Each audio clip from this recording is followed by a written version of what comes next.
Tahukah kalian, manusia pertama yang dibangkitkan saat hari kiamat sampai malaikat merasa malu untuk membangunkannya?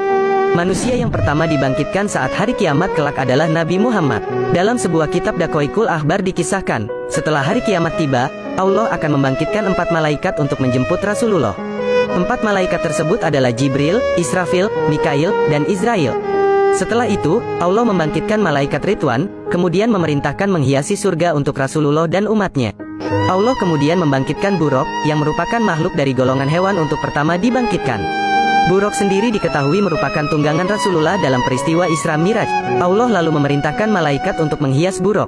Makhluk tersebut dihias oleh para malaikat dengan pakaian cahaya yang ditetesi batu yakut.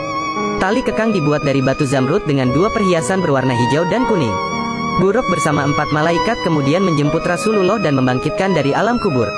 Para malaikat menuju bumi yang telah tak tersisa. Malaikat sempat kesulitan mencari makam Rasulullah. Namun tak lama, cahaya muncul dari makam Rasulullah. Para malaikat pun mengetahui bahwa cahaya tersebut merupakan pertanda keberadaan makam Rasulullah. Para malaikat langsung menuju makam Rasulullah. Malaikat Jibril lalu memerintahkan malaikat Israfil untuk menyeru kepada Rasulullah dan membangkitkannya. Meski hal tersebut merupakan tugasnya, malaikat Israfil enggan melakukannya. Malaikat Israfil justru meminta malaikat Jibril untuk menyeru kepada Rasulullah. Malaikat Jibril pun merasa malu, sehingga tugas tersebut kemudian dilimpahkan kepada malaikat Mikail. Namun saat malaikat Mikail menyeru kepada Rasulullah untuk bangkit dari kubur, Rasulullah tidak bangkit dari kuburnya. Para malaikat pun meminta kepada malaikat Israel. Malaikat Israel menyeru kepada Rasulullah. Namun lagi-lagi juga tidak terdapat tanda-tanda kebangkitan Rasulullah. Malaikat Israfil kemudian mencoba menyerunya, tapi juga tidak berhasil. Kemudian malaikat Israel menyerunya dengan berbeda.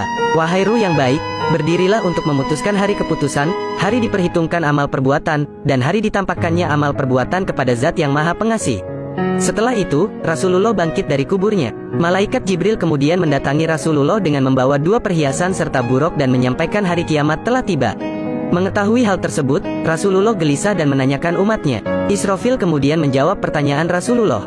Demi kemuliaan Tuhanku, wahai Nabi Muhammad, aku masih belum meniup sangkakala kebangkitan sebelum kebangkitanmu.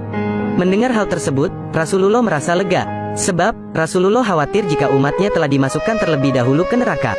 Subhanallah, betapa beruntungnya kita memiliki Nabi seperti Nabi Muhammad. Semoga kita kelak di akhirat mendapatkan syafaat beliau. Amin amin ya rabbal alamin.